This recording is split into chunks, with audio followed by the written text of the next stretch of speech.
لبيك اللهم لبيك لبيك لا شريك لك لبيك إن الحمد والنعمة لك والملك لا شريك لك لبيك اللهم لبيك لبيك لا شريك لك Bismillahirrahmanirrahim. Assalamualaikum warahmatullahi wabarakatuh. Alhamdulillah hamdan katsiran thayyiban mubarakan fi kama yuhibbuna wa yarda. Wassalatu wassalamu ala Rasulillah wa ala alihi wa ashabihi wa man tabi'a bi ihsanin ila yaumiddin wa ba'd. Ikhwatal iman rahimani wa rahimakumullah. Di luar sana banyak tersebar berbagai macam informasi berkaitan dengan kalimat ahli sunnah wal jamaah maupun yang lebih spesifikasinya salafi. Ya, sebagian orang menganggap salafi ini adalah merupakan istilah yang dibuat oleh Syekhul Islam Ibn Taimiyah rahimahullah beserta dengan muridnya Ibn Qayyim di abad ke-7 Hijriah, yang dimana pada saat itu dengan bahasa negatif mereka, Syekhul Islam Ibn Taimiyah rahimahullah membuat istilah bid'ah yang tujuannya adalah untuk memudahkan mengkafirkan seseorang, memudahkan membid'ahkan seseorang, dan memudahkan untuk menjas kelompok-kelompok yang di luar daripada pemahamannya Syekhul Islam Ibn Taimiyah rahimahullah. Bahkan tidak sedikit zaman rahmatullah, ya, kemudian salafi ini mereka plesetkan dengan salafi wahabi, di mana mereka tuduhkan bahwasannya negeri Arab Saudi ini adalah negeri tempat tersebarnya pemahaman wahabi salafi yang amalan mereka ini sangat ekstrim, radikal dan radikul. Kemudian di sana tempatnya muncul para terorisme, orang-orang yang berpemahaman keras, tegas, yang kemudian mereka tidak memiliki sifat kasih sayang kepada kaum muslimin yang lainnya. Begitu pula zaman rahmatullah, ya, tidak sedikit orang mengatasnamakan diri mereka ahli sunnah wal jamaah, padahal mereka mungkin tidak mengetahui apa makna daripada kata ahli sunnah wal jamaah. Kemudian mengapa kalimat kata ahli sunnah wal jamaah dengan kata salaf ini atau salafi, yang dinisbahkan, seseorang menisbahkan dirinya dengan salafi atau sunni, itu kemudian muncul dan kemudian tersebar di tengah-tengah kaum muslimin, apakah yang ada di Indonesia maupun di seluruh dunia yang ada yang beragama Islam. Tentunya zaman rahmatullah, kita kemudian mendapatkan keterangan dari para ulama dahulu di zaman Nabi SAW dan para sahabatnya, khususnya Abu Bakar dan Umar, ini tidak ada istilah-istilah yang lainnya atau penamaan-penamaan yang lainnya yang menunjukkan dia seorang muslim. Tetapi istilah itu kita dapatkan di zaman Nabi SAW, di zamannya Abu Bakar dan Umar, terkhusus dua khalifah ini, imma muslim, imma kafir. Tidak ada penamaan yang lainnya. Jadi dahulunya orang tidak mengenal ahli sunnah wal jamaah, istilah ahli sunnah wal jamaah atau salafi atau firqatun najiyah. Jadi Allah Subhanahu wa taala menyebutkan tentang orang beriman, huwa sammakul muslimina min qabl. Dialah Allah Jalla Jalaluhu yang menamai kalian muslim yang ketika itu beriman kepada Allah, mengucapkan dua kalimat syahadat. Baik. Ketika sahabat Utsman Ibn Affan radhiyallahu taala anhu menjadi khalifah, di sinilah muncul berbagai macam pemikiran-pemikiran sekte-sekte sesat yang ada di dalam tubuh kaum muslimin. Di antaranya zaman rahmatullah, pada saat itu ada seorang Yahudi yang pura-pura masuk ke dalam agama Islam. Dialah yang disebut dengan Abdullah ibnu Saba.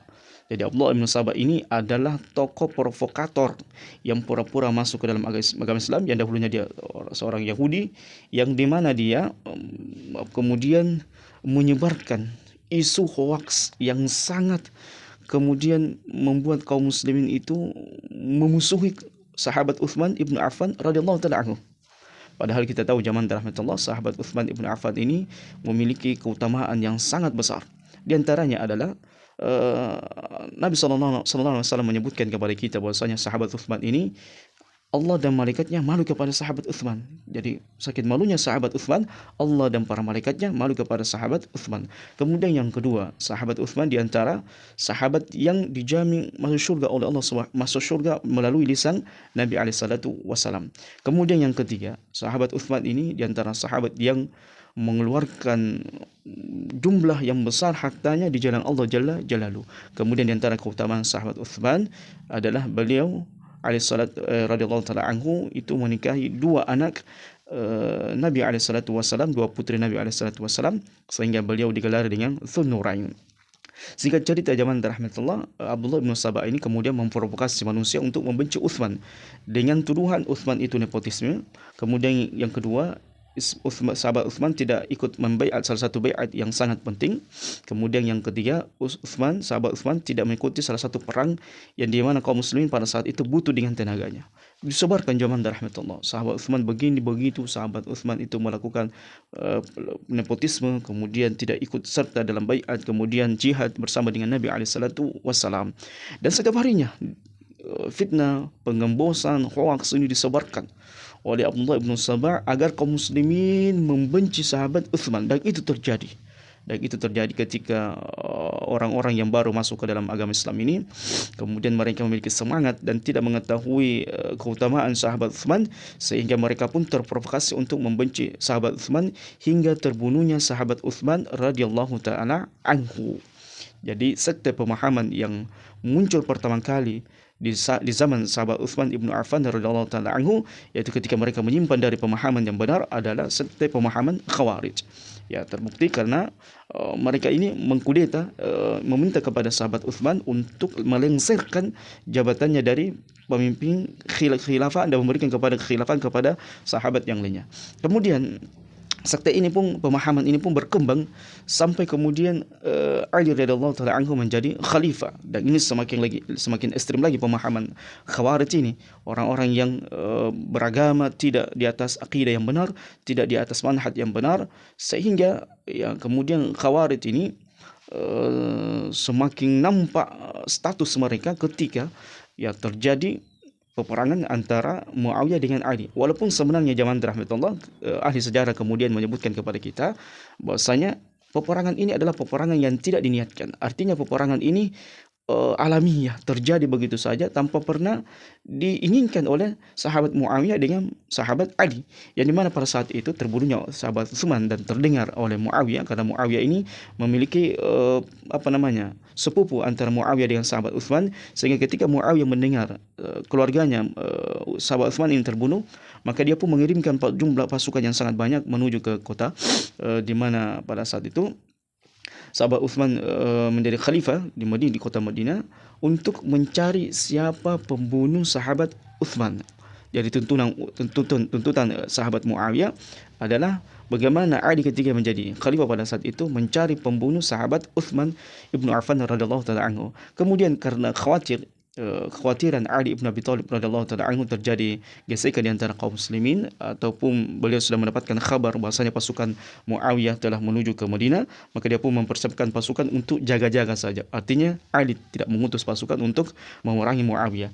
Singkat cerita zaman rahmatullah, kemudian peperangan ini pun terjadi, dan disebutkan sesungguhnya peperangan antara Muawiyah dan Ali radhiyallahu taala anhuma yang merupakan sahabat Nabi SAW adalah peperangan yang terindah yang pernah terjadi di seluruh dunia di semua zaman. Kenapa zaman rahmatullah? Sebab peperangan ini ketika di pagi hari mereka berperang, di malam harinya mereka satu tenda. Bayangkan, jadi sahabat yang tadi paginya saling berperang, saling menghunuskan pedang, saling memukul dan sebagainya, di malam harinya mereka kemudian saling membalut luka satu sama yang lainnya, saling mengobati luka satu sama yang lainnya. Betul-betul mereka berada di atas tuntunan Nabi SAW bagaimana menjaga kehormatan, membantu kaum muslimin yang lainnya yang terluka.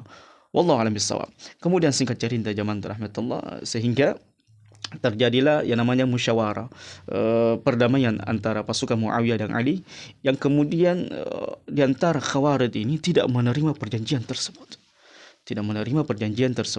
sehingga mereka pun orang-orang yang berpemahaman Khawarij ini mengingkari apa yang dilakukan oleh Muawiyah dan mengingkari apa yang dilakukan oleh Ali. Bahkan subhanallah, orang yang berpemahaman Khawarij ini kemudian menjas Ali itu kafir, dia keluar dari agama Islam. Begitu pula dengan Muawiyah, dengan alasan karena dua orang sahabat ini telah menjadikan manusia sebagai hakim dalam perselisihan gesekan yang terjadi di antara kedua sahabat ini. Sementara ya, pemahamannya Khawarij yang dangkal dan sempit ini mengatakan Inil hukmu lillah. Sesungguhnya hukum ini hanyalah milik Allah Jalla Jalaluh. Sehingga tidak ada satupun di antara manusia yang bisa lancang kemudian menjadi hakim menghukumi manusia dengan permasalahan yang ada. Bahkan mereka mengatakan, wa man lam yahkum bima anzalallah fa ulaika humul kafirun. Siapa yang tidak berhukum dengan hukum Allah Jalla Jalaluh, maka dia adalah orang-orang kafir. Coba lihat zaman rahmatullah. Jadi disebutkan oleh para ulama, sesungguhnya orang-orang yang berpemahaman Khawarij itu pikirannya dangkal, lagi sempit dan emosional. Itulah Khawarij. Jadi mereka mudah mengkafirkan kaum muslimin, mereka mudah untuk membunuh kaum muslimin, halal darahnya disebabkan karena pemikiran dangkal mereka. Akhirnya mereka orang-orang yang berpemahaman Khawarij ini meninggalkan, keluar, memberontak, tidak mau taat kepada Ali ibn Abi Thalib radhiyallahu taala anhu. Yang dimana mereka ini awalnya dibiarkan saja ya dengan pemahaman mereka, dengan sekte mereka. Namun semakin kesini mereka semakin brutal, semakin menampakkan keeksistensinya mereka, menampakkan firqah mereka, pemahaman mereka, mendakwakan apa yang mereka yakini bahwasanya Ali telah murtad, Ali telah keluar dari agama Islam, dah boleh diperangi. Akhirnya Ali radhiyallahu taala anhu bersepakat mengumpulkan semua para sahabatnya, dan antara sahabat Nabi alaihi salatu wasallam yang masih hidup bersama dengan beliau, para seniornya para sahabat, kemudian bermusyawarah bagaimana kita menyikapi sekte Khawarij ini. Maka sepakatlah semua para sahabat pada saat itu, pembesar kaum muslimin, untuk memerangi sekte ini, karena sekte inilah yang disyaratkan oleh Nabi alaihi salatu wasallam. Akhirnya zaman rahmatullah, kemudian Ali sudah mempersiapkan pasukannya, kemudian tampillah Abdullah bin Abbas, kemudian mengatakan, wahai Amirul Mukminin, biarkanlah saya dahulu mendatangi mereka untuk mendebati dan mengeluarkan syubhat yang ada di kepala mereka. Alasan apa mereka memberontak dan keluar dari pasukan Ali bin Abi Thalib radhiyallahu taala anhu. Maka Ali awalnya khawatir dan tidak mengizinkan Abdullah bin Abbas untuk mendatangi mereka, karena khawatir jangan sampai Abdullah bin Abbas ini dibunuhi oleh mereka. Singkat cerita zaman rahmatullah, akhirnya Ali mengizinkan Abdullah bin Abbas untuk berdialog dengan mereka terlebih dahulu sebelum diperangi, dengan tujuan agar mereka ini kembali dari pemikiran syubhat mereka menuju pemahaman yang benar sebagaimana pemahaman para salafus saleh. Kemudian Abdullah bin Abbas memakai pakaian yang paling terbaik, memakai wangian, kemudian mendatangi mereka. Dan ketika Abdullah bin Abbas memasuki kota mereka ini, kalau saya tidak salah Nahrawan, itu luar biasa zaman rahmatullah, suara gemuruh seperti sarang lebah, kata Abdullah bin Abbas. Mereka, saya menyaksikan anak-anak mereka, orang tua mereka, kemudian wanita-wanita mereka ini membaca Quran, sehingga tempat ini seperti gemuruh sarang lebah yang kemudian mengeluarkan suara-suara lantunan ayat-ayat suci Al-Quranul Karim. Subhanallah, mereka sangat kuat ibadahnya. Kata Abdullah bin Abbas, saya melihat jidat-jidat mereka hitam, kemudian saya melihat telapak kaki tangan dan mereka ini sangat tebal, saking kuatnya mereka sujud dan ruku kepada Allah, dan saya melihat tubuh-tubuh yang kurus yang selalu berpuasa. Luar biasa memang ibadahnya. Dan inilah yang disyaratkan oleh Nabi SAW. Tetapi pemahaman mereka rusak dengan apa yang mereka pahami berkaitan dengan kejadian yang terjadi antara Muawiyah dan Ali ibn Abi Thalib radhiyallahu taala anhu. Akhirnya kemudian masuklah Abdullah bin Abbas ke sarang mereka, ke tempat mereka berkumpul. Kemudian Abdullah bin Abbas memberi salam, Assalamualaikum. Kemudian mereka jawab dengan sinisnya, Waalaikumsalam, tanpa basa-basi. Kemudian Abdullah bin Abbas meminta dipertemukan siapakah di antara pentolang-pentolang mereka yang merupakan seperti pemimpin-pemimpin kaum di antara mereka. Maka mereka pun diajak diskusi oleh Abdullah bin Abbas dan mereka pun duduk. Sehingga Abdullah bin Abbas berkata kepada mereka, apa yang membuat kalian keluar dan memberontak kepada Ali bin Abi Thalib radhiyallahu taala anhu?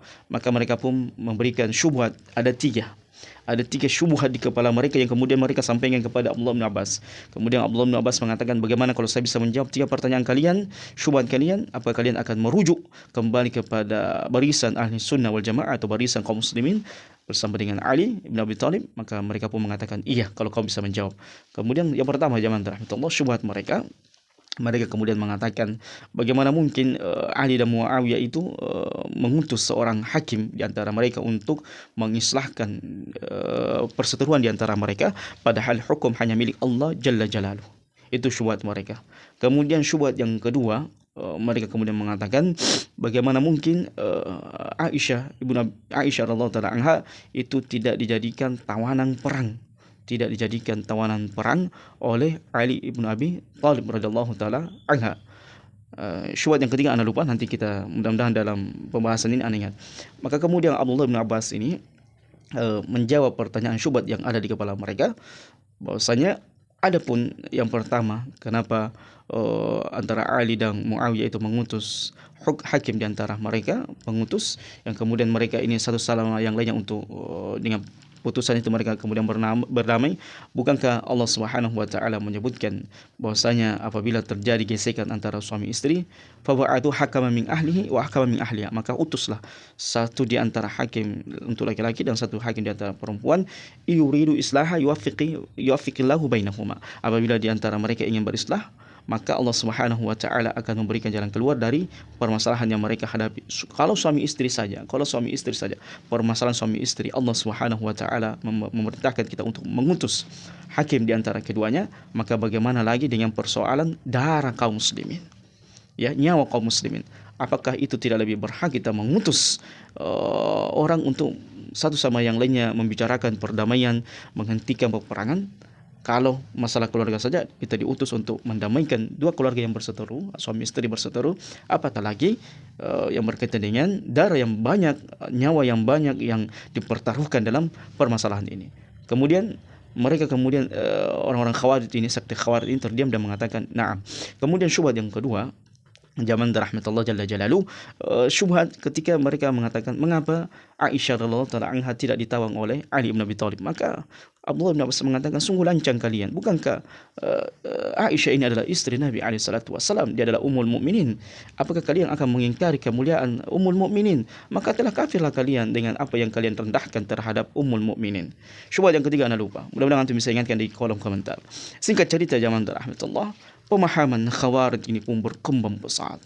Setelah di zamannya saja Ali berkembang pesat hingga kemudian beliau terbunuh karena pemahaman Khawarij, karena mereka kemudian meyakini bahwasanya di antara nyawa yang tubuh yang sebaik-baik tubuh yang dibunuh di tempat ini adalah tubuh atau nyawa Ali bin Abi Thalib radhiyallahu taala anhu. Segitunya zaman rahmatullah mereka, pemahaman mereka sangat ekstrem. Kemudian muncul pemahaman Khawarij, muncul pemahaman Syiah, kemudian muncullah sekte Jahmiyah, Mu'tazilah, Murji'ah, kemudian Asy'ariyah, Maturidiyah, dan seluruh pemahaman kelompok sekte yang lainnya. Dan terus zaman rahmatullah berkembang pemahaman sekte saat ini, sehingga kaum muslimin pada saat itu memandang dan melihat dengan alamiah yang mereka dapatkan, yang menurut para ulama kita, inilah kecerdasan para ulama kita dahulu, bagaimana untuk membenahkan kelompok-kelompok sekte yang lainnya, sehingga mereka kemudian berijtihad penamaan sebuah nama yang membedakan ahli sunnah wal jamaah ahlul hadis dengan firqah sekte yang lainnya. Sehingga tidak ada nukilan zaman rahmatullah siapakah pencetus pertama kali penamaan ahli sunnah wal jamaah. Tapi kita kemudian mengambil istifadah dari tersebarnya banyaknya kelompok-kelompok sekte sempalang yang lainnya ini, yang menyebar di tengah-tengah kaum muslimin, dan untuk membedakan orang-orang yang benar-benar di atas manhaj Nabi SAW, kemudian berjalan di atas sunnahnya para sahabat ridwanullah jami'an, di luar dari kelompok-kelompok sekte yang lainnya, maka muncullah penamaan pada saat itu al-jamaah, yang merujuk kepada pemahaman para sahabat ridwanullah jami'an, yang kemudian istilah ini kemudian berkembang di antara orang-orang yang berjalan di atas manhaj yang benar dan membedakan kelompok-kelompok sempalan. Muncullah istilah ahli sunnah wal jamaah. Ahli sunnah wal jamaah adalah orang-orang yang benar-benar mengikuti sunnah Nabi SAW. Al-jamaah di sini mengikuti para sahabat ridwanullah jami'an dan orang-orang generasi yang terbaik setelah mereka, tabi'un dan tabi'in, dan untuk membedakan istilah-istilah daripada kelompok-kelompok sempalang yang lainnya. Baik, zaman rahmatullah. Di sini ada yang menarik. Mungkin kita mengatakan, kenapa muncul istilah ahli sunnah wal jamaah? Apakah untuk ditafriqin nas, untuk memecah belah manusia? Tidak, ahli sunnah wal jamaah tidak pernah memecah belah manusia. Jadi orang-orang yang digelari ahli sunnah wal jamaah kemudian salafi tidak pernah memecah belah kaum muslimin. Justru kaum muslimin inilah yang kemudian berpecah-pecah belah. Keyakinan-keyakinan mereka yang berpecah belah. Sehingga para ulama ketika melihat, oh ini Khawarij, antum harus ketahui, Khawarij ini pemahaman mereka ini sudah diisyaratkan oleh Nabi SAW, sehingga para sahabat memahami, oh ini akan ada kelompok yang akan keluar dari nanti suatu saat zaman yang kemudian akan membuat kerusuhan di tengah-tengah kaum muslimin. Sehingga para ulama melihat, oh, mereka adalah Khawarij, orang-orang yang keluar dari pemimpinan sah Ali ibnu Abi Thalib radhiyallahu taala anhu, yang dimana diawali di zamannya sahabat Utsman ibnu Affan radhiyallahu taala anhu. Kemudian yang kedua, muncul sekte kelompok manusia yang mengagumkan keluarganya Ali bin Abi Thalib radhiyallahu taala anhu, bahkan mereka sangat ekstrim dalam akidah. Mereka kemudian mengatakan sesungguhnya Jibril itu salah alamat memberikan wahyu, seharusnya Ali yang menjadi nabi. Bahkan kemudian lebih ekstrim mengatakan sesungguhnya Ali itu lebih berhak menjadi khalifah setelah Abu Bakar. Kemudian mereka mengatakan Ali lah Tuhan. Pemikiran-pemikiran sekte sesat ini kemudian berkembang terus menerus hingga hari ini, yang merusak kemudian agama, ajaran-ajaran Islam dengan menyebarkan pemahaman-pemahaman kekufuran, amalan-amalan bid'ah dan maksiat yang tidak diajarkan oleh Nabi SAW, dan terus menerus sehingga para ulama mengatakan, oh, mereka adalah Syiah. Kemudian datang Murji'ah yang mereka keimanan penyempurnan keimanan mereka ini tidak sempurna. Kemudian Mu'tazilah, Asy'ariyah dan seterusnya, Maturidiyah, dari kelompok-kelompok sempalan yang lainnya. Di zaman rahmatullah, istilah Ahlussunnah wal Jamaah kemudian dijadikan oleh para ulama kita yang berjalan di atas manhaj yang benar untuk membedakan dari semua pemahaman-pemahaman yang ada, kelompok-kelompok yang ada yang memisahkan diri dari kaum muslimin sebagaimana ajaran yang dibawa oleh Nabi SAW. Seperti Khawarij tadi, mereka yang memisahkan diri, yang berpaling dari manhaj yang benar yang dibawa oleh para sahabat ridwanullah jami'an dari Nabi SAW. Sehingga istilah Ahlussunnah wal Jamaah Salafi itu bukan istilah bid'ah jamaah rahmatullah. Sebab istilah ini sudah diisyaratkan oleh Nabi SAW. Kalimat-kalimat sunnah yang disebutkan oleh Nabi SAW, kalau kita baca dalam banyak hadis, maka itu banyak kita dapatkan istilah-istilah sunnah. Bahkan Nabi SAW telah menyebutkan sataftariqu ummati ala 72, dalam riwayat yang lainnya 73, 73 golongan terpecah belah umat ini, kulluhum finnar, semuanya masuk, kulluha finnar, semuanya masuk ke dalam neraka illa wahidah, kecuali satu. Di antaranya Nabi SAW dalam lafaznya mengatakan, di antaranya adalah jamaah, kelompok sahabat Nabi SAW yang mereka inilah berjalan di atas ajaranku, kata Nabi SAW. Di antaranya lafaz yang lainnya beliau SAW mengatakan, ma'ana alaihi al-yawm ashabi, adalah mereka orang-orang yang senantiasa berjalan di atas sunnahku seperti hari ini dan sunnahnya para sahabatku. Inilah jamaah rahmatullah, ya, sedikit ulasan dan pembahasan berkaitan dengan bagaimana pemahaman muncul satu demi satu dari zaman ke zaman, yang kemudian menyebar dari satu firqah, muncul lagi firqah yang lainnya, dari satu firqah beranak lagi firqah-firqah yang lainnya, dan ini terus menerus menjalar, menjamur, diwariskan dari zaman ke zaman hingga hari ini. Dan untuk membedakan dari firqah-firqah yang lainnya, dari firqah Khawarij kemudian Syiah, muncullah istilah yang dikeluarkan oleh para ulama pada saat itu. Mereka berijtihad bahwasanya harus ada penamaan yang kemudian membedakan kita dengan mereka. Muncullah istilah Ahlussunnah wal Jamaah. Bahkan tidak dipungkiri bahwasanya kalimat salafi ini, ya, sebagaimana nukilan ataupun informasi yang kita dapatkan, ini muncul ketika di zamannya Syekhul Islam Ibnu Taimiyah rahimahullah, begitu pula dengan Ibnu Qayyim. Kalaupun ada berita atau sumber pendalilan yang lainnya tentang kapan munculnya kata salafi ini, dan itu bukan dari zamannya Syekhul Islam Ibnu Taimiyah rahimahullah, tidak apa-apa kalian berkomentar di kolom komentar. Jadi kita saling sharing saja. Dari informasi yang kita dapatkan, bahwasanya kalimat salaf ini muncul kembali kepada tujuan para ulama pada saat itu, khususnya di zamannya Syekhul Islam Ibnu Taimiyah rahimahullah, di mana pada saat itu muncul fitnah yang sangat besar. Di antaranya fitnah apakah Al-Quran itu makhluk atau bukan, kemudian pemahaman-pemahaman akidah yang batil, keimanan batil yang muncul di tengah-tengah manusia, sehingga tampillah Syekhul Islam Ibnu Taimiyah rahimahullah banyak kemudian menghabiskan waktu beliau, umur beliau untuk menulis bantahan, rudud. Jadi salah satu amalan jihad yang dilakukan oleh Syekhul Islam Ibnu Taimiyah rahimahullah adalah menulis bantahan. Setiap saat, setiap detik beliau menghabiskan umur beliau bagaimana menjaga agama ini dari kerusakan akidah, pemahaman rusak dari orang-orang yang mereka keluar dari manhaj Ahlussunnah wal Jamaah, manhaj yang dibawa oleh Nabi alaihi salatu wasallam. Hingga kemudian datang zaman, berubah zaman, berakhir zaman, datanglah lagi kelompok-kelompok sempalan menyebarkan pemahaman mereka yang berbau kesyirikan, tabarruk di kuburan, tawassul di kuburan, merajalela di Jazirah Arab, kemudian mereka meninggalkan sunnah Nabi SAW, kembali kepada konsep jahiliyah, amalan-amalan kesyirikan banyak dilakukan, ditebarkan di tengah-tengah mereka. Ya, muncullah pada saat itu Syekh Muhammad Ibnu Abdul Wahab untuk memberangus dan memberantas semua pemahaman-pemahaman kekufuran, kesyirikan, amalan-amalan bid'ah yang terjadi, yang terdapat di Jazirah Arab. Kemudian beliau menulis kitab-kitab beliau, Kitabut Tauhid, Kasyfus Syubhat, begitu pula dengan kitab-kitab beliau yang lainnya, untuk menangkal dan memberikan bantahan dengan apa yang mereka lakukan. Terjadi debat ilmiah melalui tulisan, melalui lisan. Itulah bagaimana Allah Subhanahu wa taala menjaga agama ini dari kerusakan. Ya, Masya Allah, jamaah rahmatullah, saya pernah membaca buku tentang pengakuan seorang orang Syiah, yang dimana pendeta Syiah ini rujuk dari pemahaman Syiahnya. Dia mengatakan, andaikan bukan ahli sunnah wal jamaah, para salafiyun yang menjaga konsep agama ini, maka tentunya agama ini sudah lama hancur. Jamaah rahmatullah, agama ini sudah rusak. Orang tidak mengenal lagi apa itu la ilaha illallah kecuali mereka mendatangi kuburan. Orang tidak mengenal lagi asyhadu an la ilaha illallah kecuali mereka tabarruk, tawassul, benar-benar melakukan kesyirikan. Luar biasa jamaah rahmatullah. Dan memang kita harus akui, mereka yang berjalan di atas manhaj Ahlussunnah wal Jamaah, para salafiyun ini yang senantiasa pagi siang sore malam berdakwah di atas manhaj yang benar, di waktu-waktu mereka, di tabligh akbar mereka, di kajian-kajian mereka membahas tentang pentingnya akidah Ahlussunnah wal Jamaah, pentingnya akidah para salaf, kembali kepada pemahaman para sahabat ridwanullah jami'an.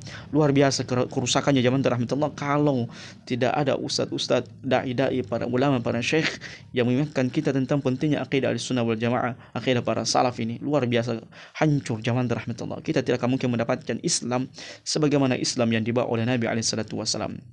Bahkan ya, kalau kita ingin melihat jamaah rahmatullah, meskipun di sana pagi siang sore malam para duat, para masyayikh, kemudian para asatidzah, ulama-ulama kita mendakwakan pemahaman akidah Ahlussunnah wal Jamaah, akidah para salaf yang benar, tetap saja banyak orang yang kemudian mengingkarinya, banyak orang yang menuduhnya macam-macam, radikul, kemudian dengan istrinya mereka kemudian mengatakan mereka ini sekte sesat. A'udzubillahi min dzalik, padahal mereka yang sesat dan menyesatkan. Lihatlah bagaimana iblis la'natullah alaihi merusak kaum muslimin dari dalam dari luar, bagaimana mereka memuat pemahaman-pemahaman yang batil, pemahaman-pemahaman yang tidak diajarkan oleh Nabi SAW. Intinya jamaah rahmatullah, dari pembahasan yang bisa kita sampaikan pada kesempatan yang berbahagia ini, alhamdulillah bi ni'matihi tatimmus shalihat. Tidak ada ucapan yang pantas kita ucapkan melainkan puji syukur kita kepada Allah Jalla Jalaluh yang memberikan kita hidayah di atas manhaj yang benar, di atas akidah yang benar, di atas amalan yang benar, di mana akidah, amalan, manhaj yang benar inilah yang menyelamatkan kita di dunia maupun di akhirat. Dan ini adalah merupakan nikmat yang sangat besar, nikmat yang agung. Tak kala di sana banyak orang yang kemudian beragama tidak di atas manhaj yang benar, tidak di atas akidah yang benar. Wa qadimna ila ma amilu faja'alnahu haba'an manthura.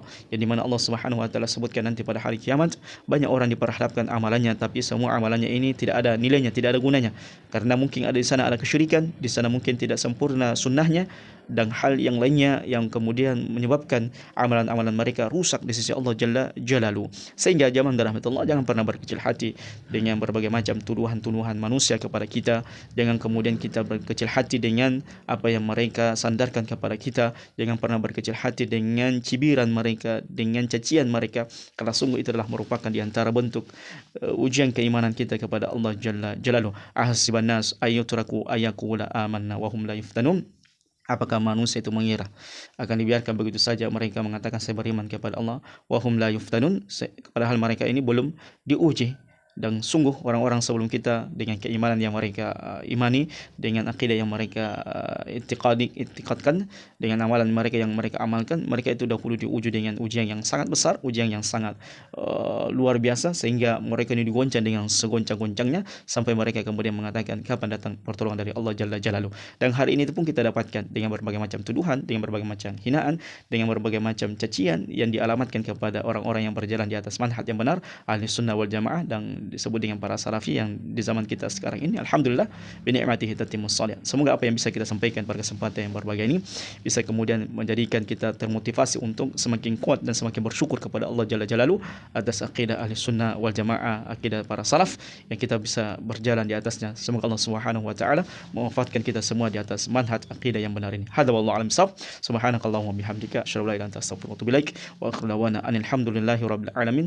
Wassalamu alaikum warahmatullahi wabarakatuh.